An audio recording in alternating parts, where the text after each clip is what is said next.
छोटे भाई बहनों को ढेर सारा प्यार, मेरे माता पिता बड़े भाई बहन को चैनल पर। कैसे हैं आप सभी? आशा करती हूँ कि सभी लोग बहुत बहुत बहुत ही अच्छे होंगे, मज़े में होंगे। आप सभी लोगों का स्वागत है अपने यूट्यूब चैनल में। तो दोस्तों, बिना बात किए हुए आज डायरेक्ट काम की ही बात करते हैं। तो यहाँ पे देखिए, हमारे पास कपड़े जो है बहुत ज़्यादा आता है सिलने के लिए, और अभी सीज़न ऑफ है। फिर भी इसका कारण यही है कि हमारा सिलाई में जो है फिनिशिंग है। ऐसा हम नहीं, हमारा कस्टमर कहता है कि भले सिलाई ऐसे हमारा 5 रुपये ज़्यादा है, लेकिन फिर भी लोग आते हैं, क्योंकि जब फिनिशिंग मिलता है तो लोग 5-10 रुपया नहीं देखते हैं, बस उनको परफेक्ट ब्लाउज चाहिए। तो मेरे पास एक माप आया था, ये मतलब माप दे के गई है, और ये ब्लाउज है, इसी माप का ये ब्लाउज बनाना है। तो इसका जो है बाजू जो है, जिसे आर्म होल कहते हैं, उसमें झोल आ जाता है। तो वही मैं जा रही थी भी कटिंग करने, तो मुझे ख्याल आया कि इसका भी एक वीडियो बना लेते हैं, क्योंकि बहुत सारे कस्टमर आते हैं जिसको मैं पहले से देती हूँ बना के।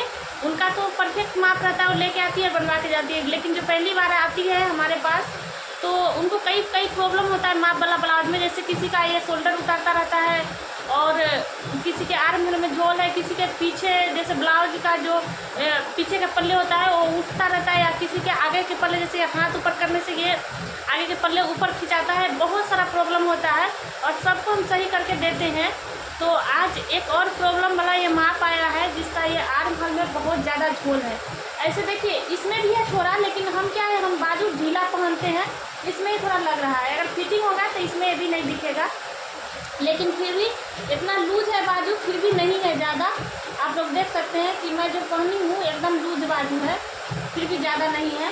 तो इसमें जो है आर्म होल में, मतलब ये जो है ना, इसमें बहुत ज़्यादा झोल है, उसी को ये सही करना है। तो मैं वहीं अभी कटिंग करने जा रही हूँ। तो इसका बस मतलब 2 ही मतलब ट्रिक है, जो अगर आप सही कर लेते हैं तो आर्म होल में झोल नहीं आएगा। तो चलिए, वो हम कटिंग के टाइम बताएंगे आप लोग, और वीडियो में कंटिन्यू बने रहिएगा, ताकि पता चले कि ये झोल कैसे सही होगा। तो चलिए इसका करते हैं कटिंग। तो यहाँ पे देखिए दोस्तों, कपड़ा बिछा लिए हैं, और कपड़ा बिछाने के बाद से इसमें हम निशान भी लगा लिए हैं, इस ब्लाउज के मेजरमेंट लेके। और कैसे लिए हैं, कैसे निशान लगाए हैं, वो भी दिखाएंगे। और यहाँ पे ये शोल्डर, और यहाँ पे ये दोनों हम बराबर लिए। जितना यहाँ शोल्डर लिए 5 इंची, उतना ही आर्म होल के लिए लिए 5 इंची। बाकी ये फिटिंग का निशान है, और ये एक्स्ट्रा मार्जिन के लिए लिए हैं। अब आर्म होल में झोल क्यों आता है, यही चीज हम इस वीडियो में दिखाने वाले हैं। तो आप लोग लास्ट तक जरूर देखिएगा वीडियो के। तो बहुत लोग क्या करती है, खास करके जो लोग घर में सिलाई करती है, वही लोग को ब्लाउज बिगड़ता है। टेलर वाले के ब्लाउज कभी नहीं बिगड़ता है। टेलर वाले के ब्लाउज क्यों नहीं बिगड़ता है? क्योंकि जितना भी मतलब जहाँ से भी सिलाई ज्वाइंट होता है, हर जगह मतलब हम लोग भी बनाते हैं तो माप लेकर ही बनाते हैं। इंची टेप से माप लेने के बाद ही कटिंग करते हैं।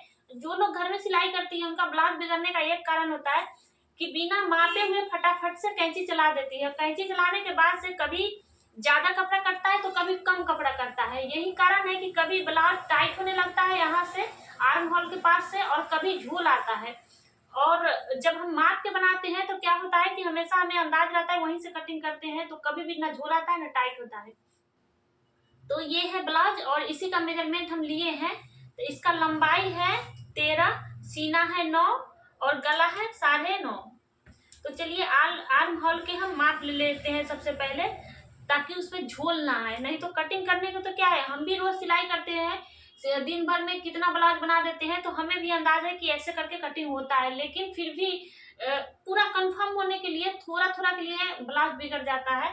तो सबसे पहले जो है हम यहाँ पे आर्म होल के निशान लगा लेते हैं। तो ये भी निशान जो है हमको सीना के हिसाब से लेना होता है। तो सीना हमारा 9 इंची है, इसमें ब्लाउज के जो माप है 9 इंची है सीना, उसके हिसाब से हम यहाँ आर्म होल के निशान लगाएंगे। तो यहाँ पे हम 1.25 ले लेंगे। देखिए, जैसे ये है 4 फुट बना हुआ है, तो आपको यहाँ कोना है, कोना पे इंची टेप रख देना है इसी तरह से, और 1.25 इंची पे हम इस तरह से निशान लगा लेंगे। देखिए, ये देखिए 1.25 इंची पे निशान लगा लिए। और अगर जो सीना कम रहता, जैसे 8.5 रहता, तो हम 1.25 इंची में से एक सूता और घटाते, 8 रहता तो एक मतलब 1.5 इंची लेते, और 1.5 इंची ही लिया जाता है, उससे कम नहीं लिया जाता। जैसे 28, 30, 32 तक रहेगा तो 1.5 इंची, और उसके आगे रहेगा 36, 38, 40 तक 1.25 इंची लेंगे बस। 1.25 या एक्स्ट्रा 40, 42 रहेगा तो 2 इंची यहाँ पे लेंगे, उससे ज्यादा हमको नहीं लेना है। बस 3 ही मतलब माप है, 1.25, 1.5 और 2 लास्ट। तो 1.25 के लिए हम बता दिए, और 1.25 किस में लगाना है वो भी बता दिए, 1.5 इंची किस में लगाना है वो भी बता दिए, और 2 इंची कहाँ लगाना है वो भी बता दिए।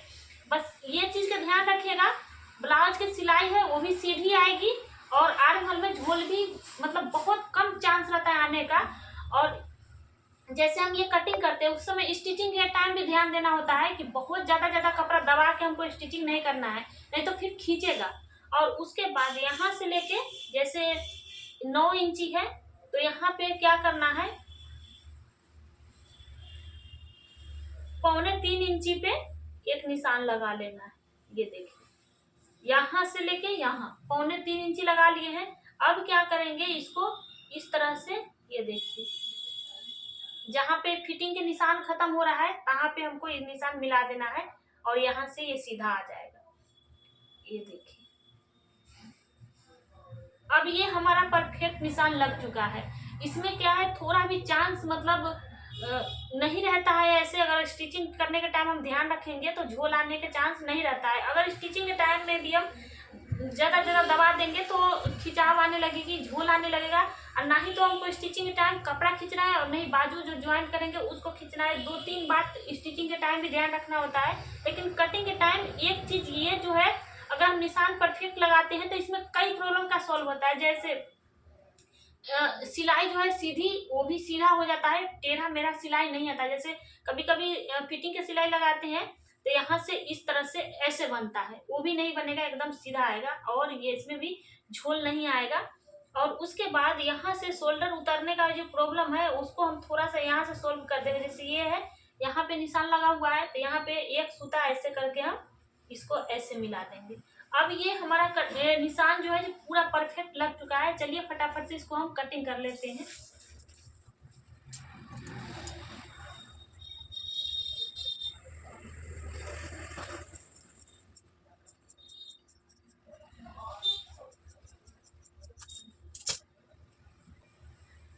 तो ये देखिए दोस्तों, पीछे के पल्ला जो है कटिंग हो चुका है, और ये निशान जो है आप इस तरह से लगा के बनाइएगा तो ब्लाउज कभी भी मतलब बिगड़ेगा नहीं।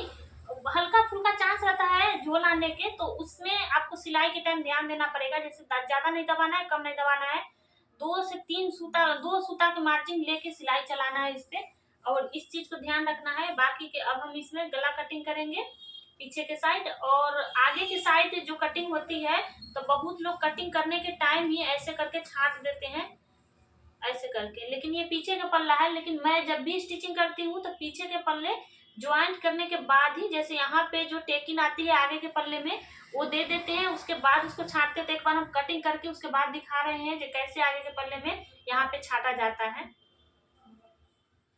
तो ये देखिए दोस्तों, दोनों पल्ले कट गए हैं। ये है पीछे के साइड के, इसमें भी गला कटिंग हो गया है, और गला कटिंग किस तरह से हुआ है ये भी आप लोग देखिए, कितना मतलब अच्छा लग रहा है। यहाँ से खुला हुआ रहेगा, और ये पीछे से शोल्डर में पूरा चिपक जाएगा, ये शोल्डर कभी नहीं गिरेगा। और ये है आगे के पल्ले, तो इसमें भी हम कटिंग कर लिए और टेकिंग लगा लिए है। तो जैसा कि सभी लोग जानते हैं कि पीछे के पल्ले में जो आर्म होल छाटा नहीं जाता है, आगे के पल्ले में छाटा जाता है। तो बहुत लोग क्या करते हैं, जैसे कटिंग के टाइम ही आर्म होल छाट लेते हैं, लेकिन जैसे मैं बनाती हूँ वो तरीका मैं आपको बता रही हूँ। सबके अपना अपना तरीका है ब्लाउज बनाने के, और किसी के अच्छा बनता है, किसी के बिगड़ जाता है। लेकिन मेरा जो तरीका है, और जहाँ तक मेरे ख्याल से मेरा ब्लाउज नहीं बिगड़ता है, क्योंकि सभी कस्टमर को पसंद आता है, तो इसका मतलब मेरा ब्लाउज बिल्कुल परफेक्ट है, क्योंकि हम अगला आदमी को दे रहे बना के, उनको पसंद आना चाहिए।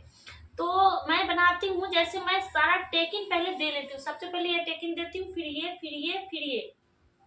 उसके बाद पहले मैं ये शोल्डर ज्वाइंट करती हूँ, आगे के पल्ले के पीछे के पल्ले के दोनों शोल्डर जब ज्वाइंट हो जाता है उसके बाद ही मैं यहाँ के जो छटैया होता है वो करती हूँ।